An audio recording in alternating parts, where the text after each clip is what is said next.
Boy coming forward with allegations he was molested by the superstar. But when our Diane Diamond began to investigate, she uncovered a trail of lies. Diane? Terry, ever since the Michael Jackson child molestation scandal broke, we've gotten a constant stream of calls and letters from people making dubious claims about the singer. Frankly, we ignore most of them. But when I heard the facts of this story, I just had to go to Canada and check it out myself. And I'd like to make a confession about something that happened between me and Michael Jackson. He is only 15 years old, so we can't show you his face or let you hear his real name. But the 11-minute home video he sent hard copy several weeks ago could have become Michael Jackson's worst nightmare. Looking straight into the camera, using no notes, this boy proceeded to tell us in graphic detail how he and another teen were allegedly molested by the superstar. Like, he started just touching like our stomach and things, like he'd rub our stomach and then he'd get lower, and then that's when I started saying, like, what are you doing? He said, it's okay, don't worry, your bodies are meant to be touched. But the boy wasn't acting on his own. He had help. A man who identified himself as John Templeton of Mississauga, Canada. That's a suburb of Toronto. He sent us the boy's videotaped statement and even called several times to make sure we looked at it. Then I got a call from the boy himself. Diane Diamond. Over the next few days, I spoke with the boy for hours, and he never wavered. His story stayed consistent. The boy said he met Michael Jackson at a Canadian video arcade. He said he was supposed to spend the weekend with a friend, but when Jackson invited him to visit Neverland instead, off they flew in a private jet. This 15-year-old described in detail the people in Jackson's entourage, the layout of the ranch, and even Jackson's family home at Encino. Later, he would draw us incredibly detailed maps of both Jackson homes. It was clear either the boy was telling the truth or he had been well coached.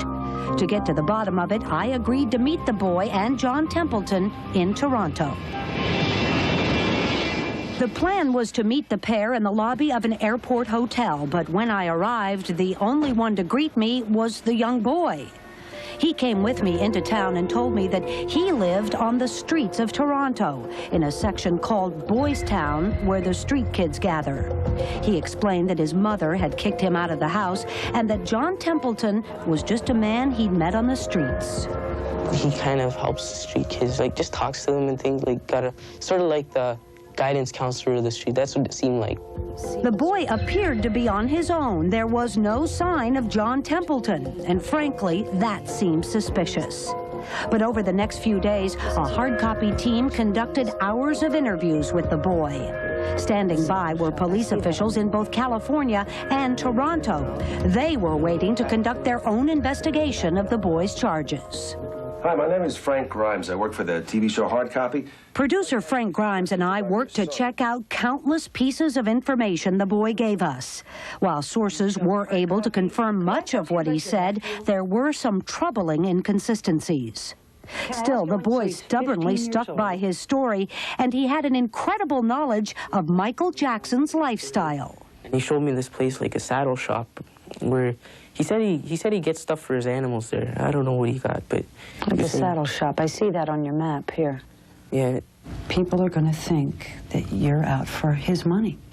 I don't care about his money. They're going to think you're making it up. Yeah, I know, but I don't care about his money. He can keep it. You tell him the absolute truth. Yeah. He talked for hours, and he knew so much. So much, in fact, that we thought, well, let's give him a test, you know, to see if we could trip him up. We showed the boy several photographs. Some of them were of Neverland employees, and he was able to identify each and every one of them. Yeah, that's him. The way old school, that's him. If this was a scam, this boy had really done his homework. He even went so far as to draw us a picture of what he said Michael Jackson looked like during the alleged molestation. Always, he came back to his claims of molestation. His eyes are big, and they're dark, they're cavernous, like the sockets to go right in, you know? But there was one thing I didn't tell the boy. I didn't tell him that for the last year, I'd been getting Michael Jackson-related letters from his same small suburb in Canada. The letters were supposedly from other young boys who also claimed that they had been molested by Jackson. Two of the letters even included pictures of the boys. Well, someone was behind all this, but still, there was no sign of the man who'd sent us the original video statement of the boy. No sign of John Templeton. There's a Detective Campbell downtown. He doesn't know your name. He doesn't know anything yet. Okay. But he's waiting to see us. Want to go? Yeah. From the very beginning, the boy never asked us for money, and he repeatedly said he didn't want any money from Michael Jackson either. So what was his motivation? Well, he said it was simple. He said he wanted justice. And now he was about to give a sworn statement to the police. I want you to remember one thing. Just tell the truth. We delivered the boy to the Toronto Metro Police Headquarters, where detectives from the Sexual Assault Unit had been waiting for us. I understand you want to speak to me, and that's okay. We're going to go upstairs and you can talk to me. Okay. Okay? Yeah. For 6 solid hours, police questioned the boy, took his sworn statement. He told them just what he'd told us, that superstar Michael Jackson had molested him. I found him fairly believable, too. While the boy talked with police, we continued our investigation. We had to find this John Templeton. So we drove out to the Toronto suburbs to check out the return address from the videotape he'd sent us. That's when we ran into somebody we knew. What the hell is going on? Okay, Diane, let me explain something to you. Say hello to John Templeton, only his real name is Rodney Allen.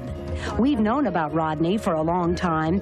Right after the Michael Jackson scandal first broke, he was on the phone to us claiming that another Jackson family member had molested him years ago. Rodney has never offered any solid proof of this claim. He appeared to be a man bent on revenge. And Rodney admitted he was the one who'd been writing me all those letters. I care about this one kid who gave me all sorts of information about Neverland, about Havenhurst, about Disneyland, about Michael Jackson's body. Where did he get all that information? He got it from me. You planted all this stuff in this kid's head. I didn't plant it in his head. He was asking questions. I answered them the best I can. I told him what I could tell about the place. Because I want Michael to face it. So this kid is a A1, #1 liar.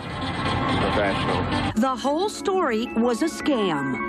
A Toronto street kid meets a man obsessed with the Michael Jackson case, and the result could have been an international scandal.